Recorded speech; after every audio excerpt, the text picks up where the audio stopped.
Well, my good friend Darla Spence shared this with me, how a man died and went to heaven. And St. Peter asked him, "Why should I let you into heaven?" And the guy said, well, I tried to help other people. Well, can you give me an example? Well, sure. Once I was in a roadside diner and a group of Hell's Angels were in there bothering a little old lady. They had knives and guns and were scaring everyone in the place, so I stepped up to the leader and I spun him around and punched him right in the face and said, "Hey, why don't you leave that little lady alone? And while you're at it, you and your filthy friends clear out of here and get on your bikes and ride away." "Wow," the priest said. "Wow, that was pretty brave. When did that happen?" And the man says, "About 5 minutes ago."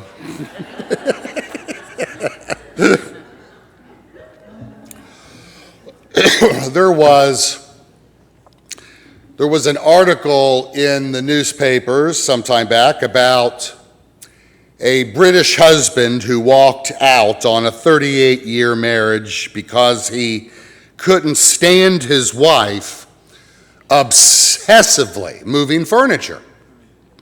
John Turner filed for divorce, complaining he was sick and tired of his wife, Pauline, shifting chairs, shifting tables, the television, and anything not fixed to the walls every single day of their married life. Moving furniture about was just something I did and I always will do, Pauline says. I suppose everybody has their little obsession. Well, I suppose that we might term that a little obsession, changing around the furniture every single day. And I also suspect that would bug your mate after a while. Some of you husbands are thinking, "Poor man." And some of you wives are thinking, "Lazy husband." It's rare. It's rare to read about someone who's addicted to change. I don't read about it. Most people are quite resistant to change, particularly in today's rapidly changing world. In fact, many of us find change rather scary. I mean, just think of the changes. Just think of the changes that our society has experienced just since 1990. 1990, for example. And some have been exhilarating. Some really have been exhilarating, like the fall of communism, the mapping of the human genome system and the wiring of our world to the internet. But some changes have been unnerving, such as that horrifying scourge of terrorism and the recent battle with the pandemic. Stephen Hawking warned that computers are developing so rapidly that they will soon surpass human intelligence. And unless we wire our brains to theirs, computers could take over the world. I mean, let's face it, computers have already taken over the workplace, leaving us with that feeling sometimes that before long we won't be able to keep up. After all, experts tell us that the current generation of people living right now has witnessed and participated in more change than any 10 previous generations combined. And you've heard that at present, human knowledge doubles every 2 years.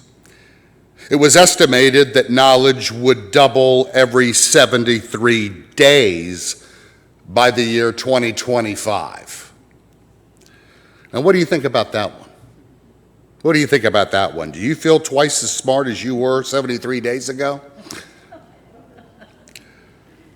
Now, half of what you learn today, half will either change or no longer be relevant in 5 to 7 years.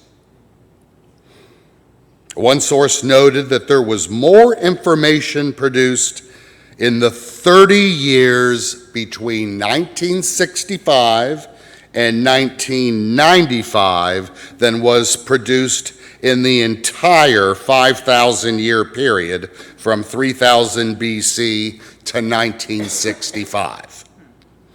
And we wonder, are we going to be able to adapt?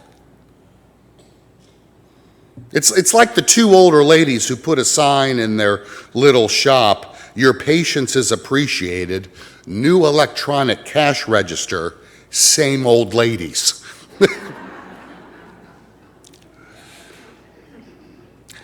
We understand the predicament. We understand that. And so for inspiration, we turn back a few thousand years to the story of a man named Abram, or Abraham as he would later be known. Now, Abraham, as you know, was a man in his 70s when God spoke to him.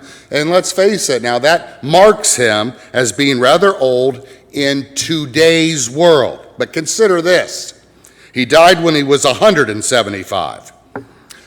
So in a relative sense, we could say that even in his 70s, he was still among the young and the restless. Abraham was living in a very, very prosperous city. A very prosperous city, a center of trade and commerce, when God came to him and said, "Leave this country and your extended family, and go to a land that I will show you, and I will make of you a great nation, and I will bless you and make your name great, and through you all families of the earth will be blessed." The scripture sums up Abraham's response like this: "So Abram departed as the Lord had spoken unto him." No argument, no deals. "Now, Lord, if you will just give me a bigger house in this new land, then I'll know you're with me. Lord, if you would just give me a sign, a new Mercedes would do." None of that. None of that. God spoke, Abraham obeyed. He took his family, he took all he owned, and headed out toward a new world. Let's begin here. Friends, change happens, and we better learn to deal with it. Abraham wasn't the first person to deal with change, and he certainly wouldn't be the last. Change happens. Now, all of us, when you think about this, friends, it's just absolutely true. All of us are watching our life situations change daily. Our children have grown up. Friends we know are getting divorced.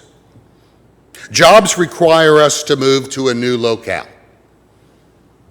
Family members and lifelong friends die.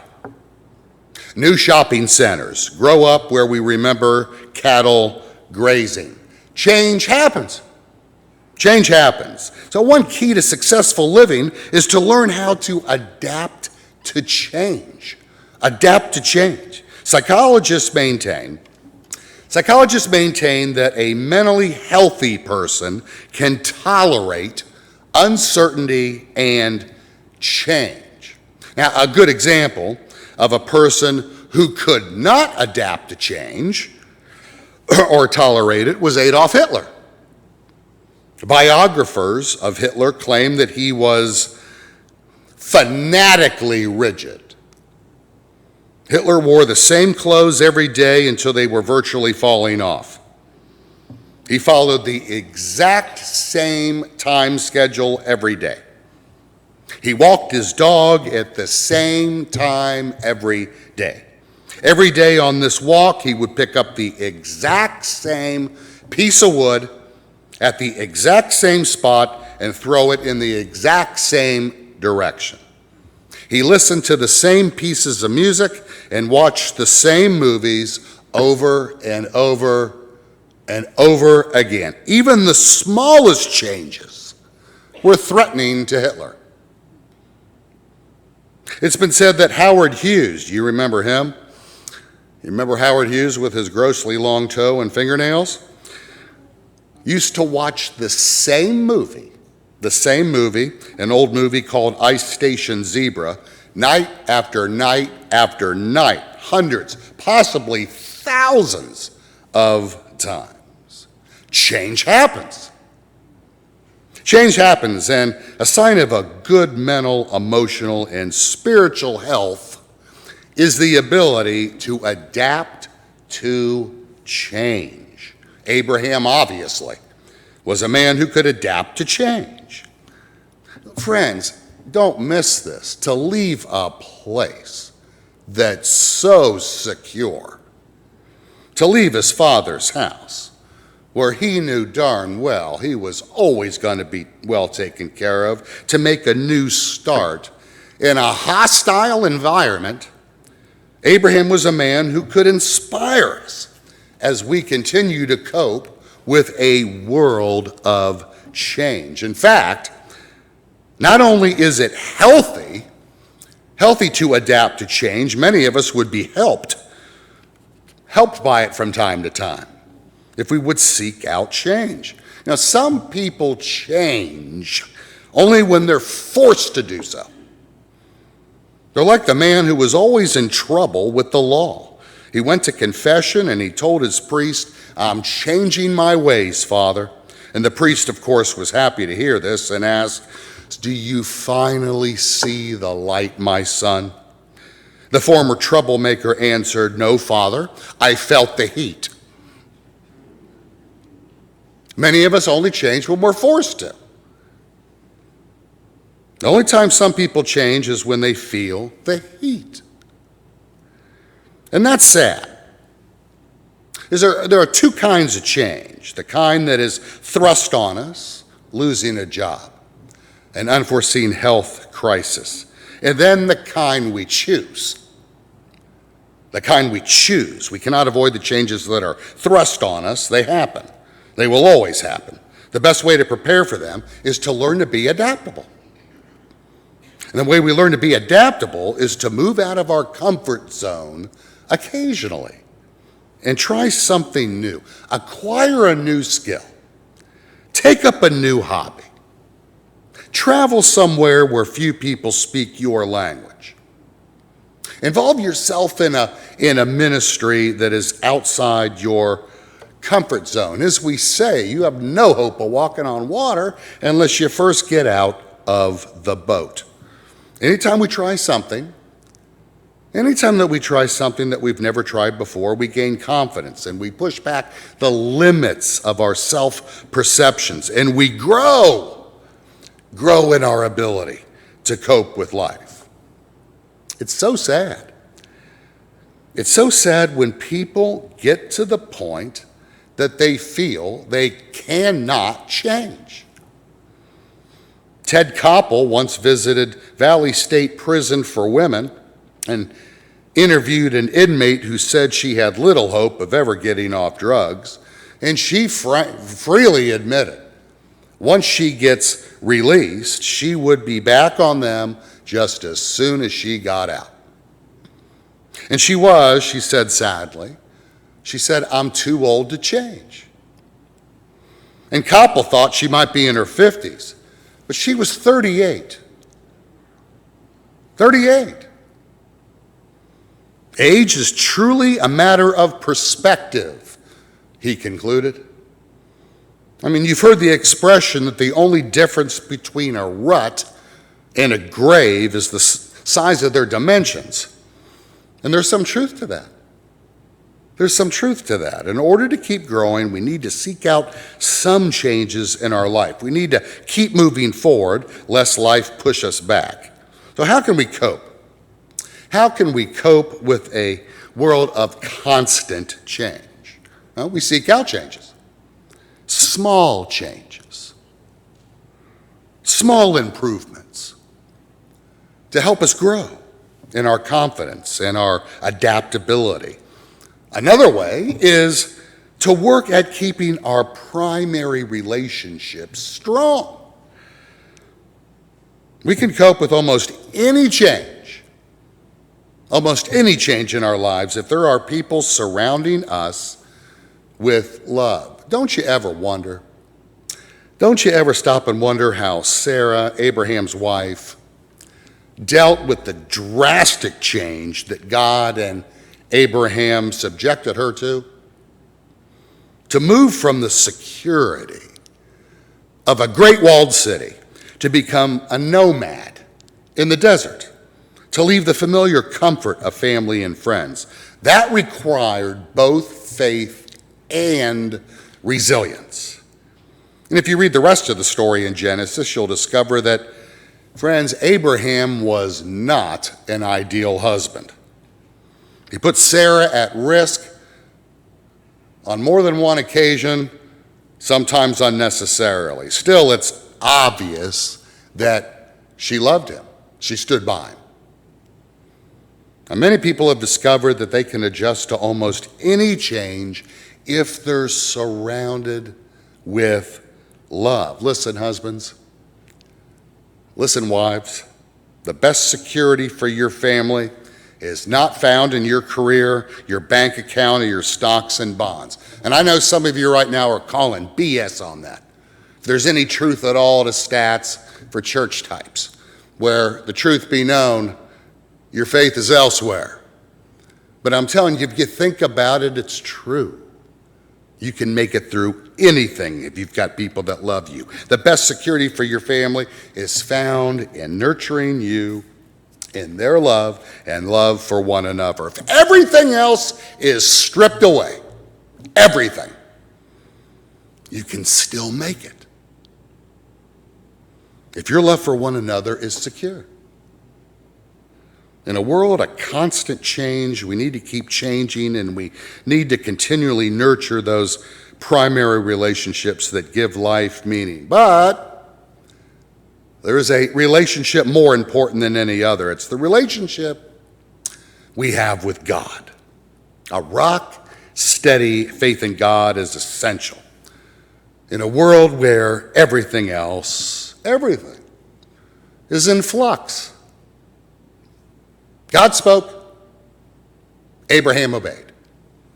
Abraham could face a new world with confidence and power because he knew God was with him. Abraham wanted more than anything else in the world to be the man God wanted him to be, and the Lord was with him in all the life changes that Abraham faced. I hope you want to be the man or woman God means for you to be. If you are, you won't need to worry about what the future holds. There are going to be changes, for certain. The only thing permanent is change. But you'll not only cope, you'll conquer through the power of the father of Abraham, Isaac, and Jacob, the father of Jesus of Nazareth, and your father and mine as well. And all God's people said, amen.